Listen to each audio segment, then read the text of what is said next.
Welcome to Cook with Joy. I'm Joy Kelly, and this is my cooking show, and it's also my favorite cooking show. I hope it becomes your favorite cooking show, too. I love Cook with Joy. It's awesome. This is our third season, and every episode we try to bring you something a little bit different, a little bit unusual, something that might be fast to make. In fact, sometimes my recipes don't even involve cooking, like today. Today we're going to make a twist on hummus. Last season I made this awesome hummus that had white Tuscan beans and cranberries in it. It was delicious. Today we're going to make a hummus that's even better for you. Well, I don't know. That was a pretty good recipe too. It had walnuts in it as well. You should check that recipe out. But this recipe is really unique because we're using raw, sprouted garbanzo beans and raw sprouted sunflower seeds instead of tahini. So there's no processing involved in this at all, except once we put it into the food processor. Not only that, but when you sprout grains or seeds or beans, they're much better for you, they're easier to digest, and you're getting all the power of that plant, like just ready to burst into life inside of you. So it's awesome. Okay, and don't laugh at me, Derek. It's really true. Burst of life? life? It's a burst of life. It's a burst of life because these little seeds are coming to life. If you've never sprouted a grain or a bean or anything like that, you can get a sprouting jar. It looks like a big mason jar like this. And then I don't have my little mesh, but you get a mesh top that goes over this. And that's what you can use because you can rinse and drain and rinse and drain and rinse and drain. What I did for these is I just used a simple strainer like this. You're going to start out with the garbanzo beans because they take a little bit longer to sprout, and I found that out the hard way because I didn't sprout these until the other night, and I really should have sprouted them a couple nights ago. You know that they're sprouted when they get a little tail on it. Can you see that little tail? Can you kind of see that little tail coming out? So what you do is you soak the beans overnight, and the garbanzo beans should be done a couple of days before you're going to make this dish. The sunflower seeds can be done like the night before, really. Well, probably 2 nights before because you're going to want them to soak them overnight and then let them sprout during the day. And they sprout much faster. They're a smaller seed than the garbanzo beans are. At any rate, whether you use the strainer or you use the mason jar with the mesh cover over the top, you're going to rinse them a couple times a day. And then once you see the sprout, the little tail sprouting out of it, you know that they're ready to go. Then we're just going to put them into the Cuisinart or the food. This is not a Cuisinart. This is a Hamilton Beach. I think Cuisinart has become synonymous for food processor, yes? Those lids are harder to get on. Well, I am doing so well with lids, though. You got to give me some credit. What's amazing about this dish is how few ingredients it uses, but how good every single ingredient is for you. We've got the sunflower seeds, we've got the garbanzo beans, and now we're going to add the garlic. And I'm putting in, I've got 6 cloves of garlic here because I like garlic, and it's really good for you. It's a great antifungal, a great antibacteria. It's awesome, awesome, awesome. We're also going to add a half a cup of olive oil, and I'm going to use this fancy olive oil that I got in Italy. I'm going to splurge and use this.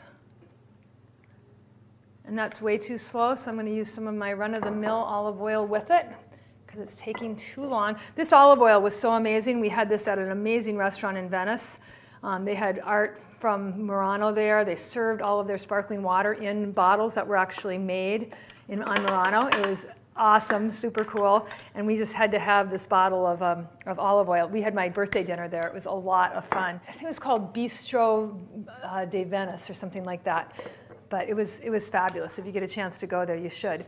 And then we're going to add the juice from 2 lemons, and I'm going to use my handy-dandy juicer here. And I want to get some of that pulp in there because all of the pulp has properties, nutritional properties as well. So when I'm cooking, I'm trying to think about how can I make this more nutrient dense? How can I make this even better and still have it be delicious? And getting the pulp of the lemon definitely does this. Remember that when you put the lemon in, you want to put it in upside down. It's not intuitive because that's the way you keep the seeds from splattering everywhere. And that's what you're trying to do with this, not only to get all of the lemon out, but to also keep the seeds in.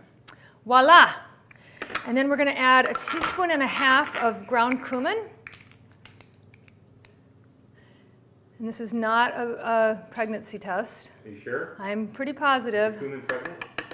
I think that, like at my age, I don't need a pregnancy test for anything, ever. I'm going to do another little 1/2 teaspoon of that.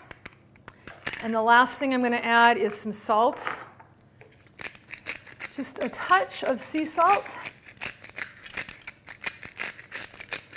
And then let's see if I can make the top of this food processor go on. And with hummus, it's really a matter of taste, if you like it chunky or if you like it smooth. I tend to go for smooth, but you could do it any way you wanted to. And then after you made it, you could add like some whole sunflower seeds if you like Derek and you like things crunchy. Okay, here it goes. It's going to be loud.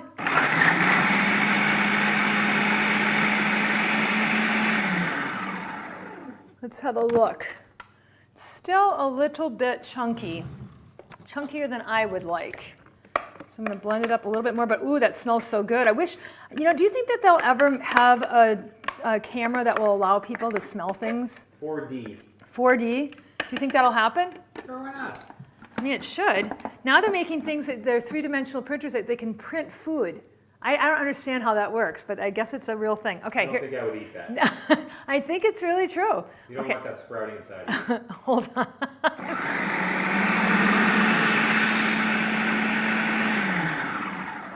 I have to say that really good olive oil, really, I can smell it. It makes that much of a difference.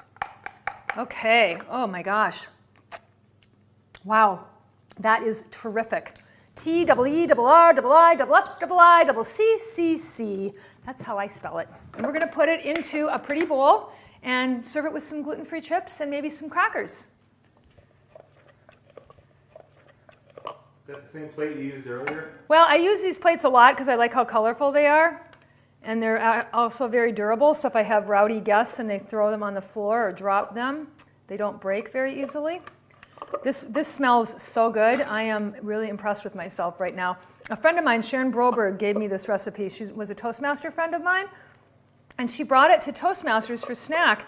And I just thought, this is the most unusual hummus I have ever had. And I just loved the fact that it was really delicious and so good for me. All right, should we give it a try? Can't wait, my turn. It's good. I think that I would make this. This is only the second time I made it.